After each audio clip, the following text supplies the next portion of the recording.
Okay everybody, Techdolar here again with the 10th episode of the Heroes Appendix video series.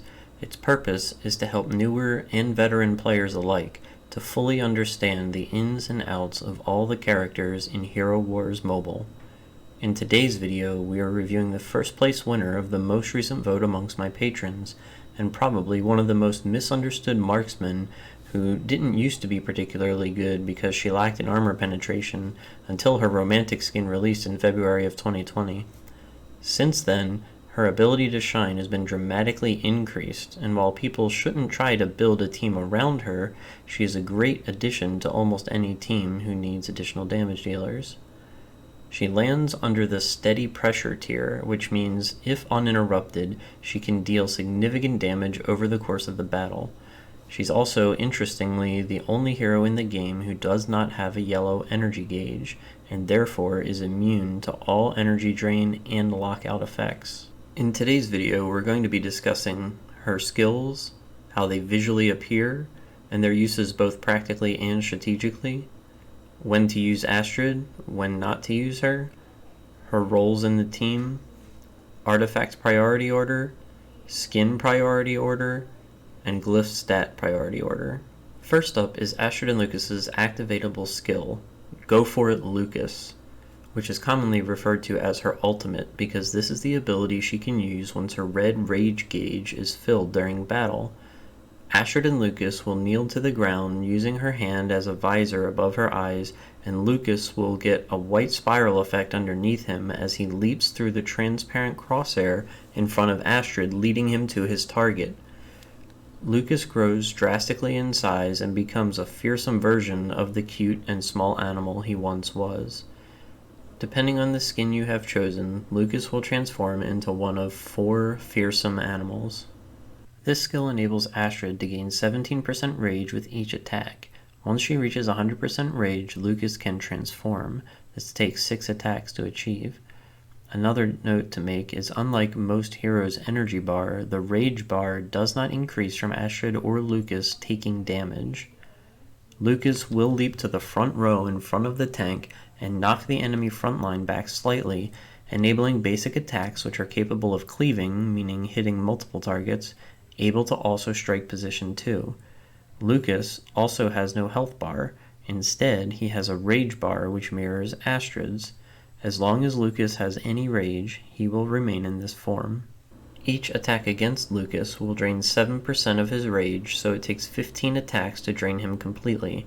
However, every attack made by Astrid will again increase his rage by 17%, so the fewer hits Lucas takes, the longer he will be active. The damage ratio for this skill is relatively low at a 20% physical attack. However, it's understandable when you consider how her other skills come into play. Something to consider is that since she's got an armor buff artifact weapon, she's not a purely offensive character, and once she uses this skill, if Lucas does not revert back out of rage form, she will not be able to use her armor buff again. Another interesting note is just like Elmir's clones, Lucas is unable to be affected by any of Astrid's allies' abilities, so this means effects like Dante's new dodge buff, Dorian's vampirism aura, Martha's team speed up, and Nebula's buff are all unable to add to Lucas's abilities. Astrid's second skill is called Rampant Nature. Astrid will tilt her gun to the sky, cock it, and a white spiral will appear underneath her, increasing her attack speed and her skill speed by 153% for 9 seconds. If Lucas is in rage form, the buff will go to Lucas instead of Astrid. There are some interesting advantages and drawbacks to consider about this when the skill is applied, because while Lucas is not active, Astrid will only have a downtime of 1 basic attack between uses of this skill, so it effectively cuts her cooldown in half, similar to Thea's Violet skill, so she will be attacking quite often while this skill is active.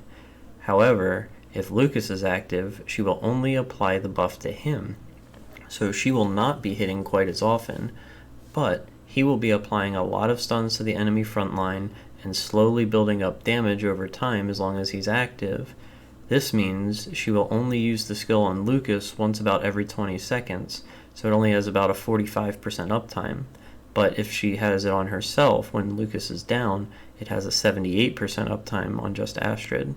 So with Astrid by herself, she will not attack as frequently, while Lucas is out, but she has a lot more defensive utility while he's there. So this is one of the skills to heavily consider when weighing if Astrid is going to be useful as a counter pick or not. Will Lucas stay in rage form long enough for him to build up damage, or revert quickly based on how many hits the enemy team deals to him? So for example, a hero combination like Peppy and Cleaver, who will deal a massive amount of combo hits, would revert Lucas almost instantly, or even Arachne, who adds pure damage dot, which is a damage over time effect, to every target that she hits. Astrid's third skill is called Predator's Charge. While there is no visual for this passive skill, it simply states that as long as Lucas is in rage form, each consecutive attack will deal 6.5% increasing damage permanently. A note is that this damage coefficient is reset when the rage form of Lucas dissipates, and it does not affect Astrid herself. Against teams where you can have Lucas out for the rest of the battle, this effect is an additive multiplier, meaning each hit will always increase by the same amount. The amount raised doesn't increase over time. Astrid's passive skill is called Tracker's Mark, and it puts a mark above the enemy's head that looks like a cogwheel with a crosshair on it. Every time Astrid attacks the enemy, the mark is reapplied, lasting 4 seconds.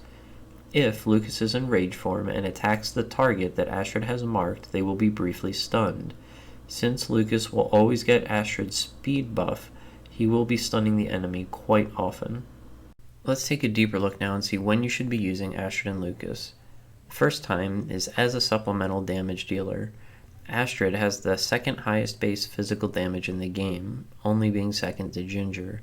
She gets over 61,000 physical attack, so getting an additional big hit like this on your team is equivalent to a hero like Ju landing a critical hit on a backline unit. The second time to use her is if you have a fair amount of knockback on your team. While Astrid and Lucas won't collectively do much to tanks who have healers, once you knock the tank back and a squishy damage dealer is exposed, her damage really starts to shine, as most weaker units will lose almost a third of their health every hit.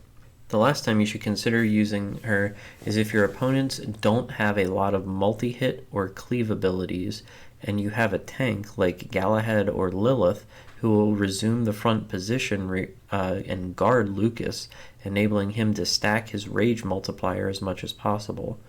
Bringing heroes like Martha, who can increase your attack speed, can help ensure that your rage bar stays full at just the right moments. Now we'll take a look at when you should be avoiding Astrid and Lucas in your team. First up is if the enemy has multiple tanks. Her main weakness is dealing damage slowly to the frontline unit. So even if you knock someone back, if you knock it back and all you do is expose another tank, it's not going to do you much good. So she's just going to basically be hitting a brick wall. The second time to consider avoiding Astrid and Lucas is if the enemy team has a tank who pushes forward, such as Galahad and Lilith, to counter your own knockbacks. And then the other time to consider not using her is if you're trying to just use her as a solo damage dealer.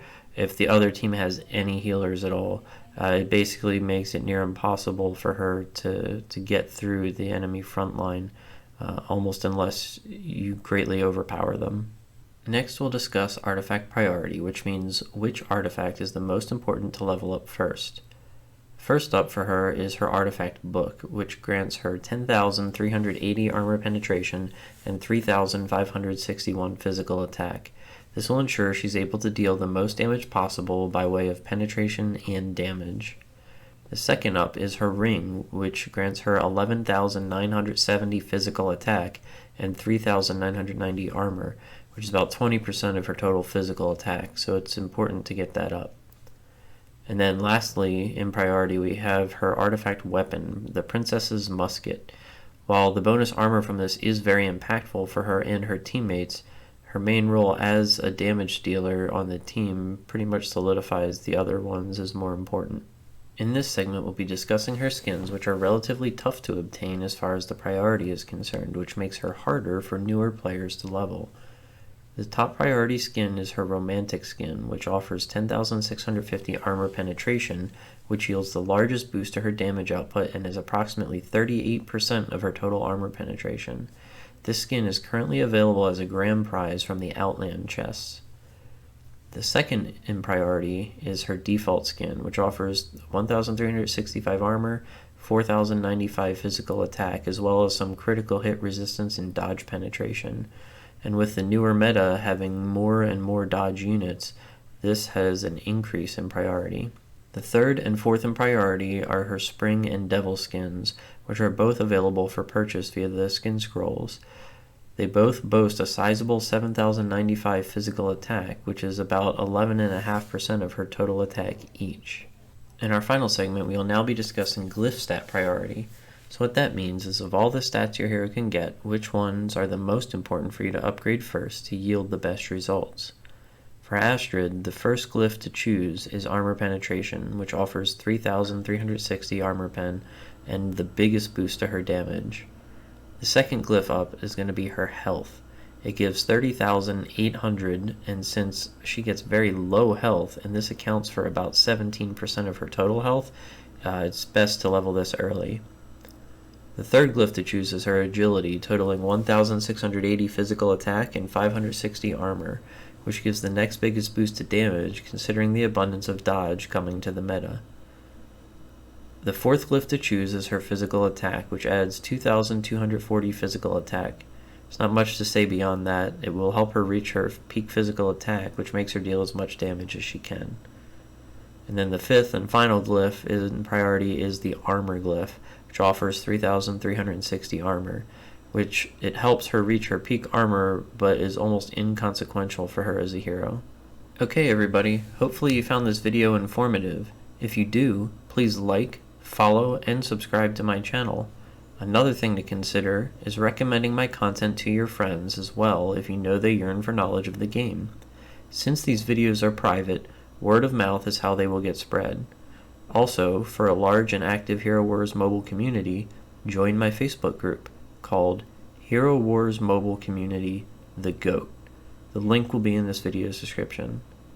Thanks for watching.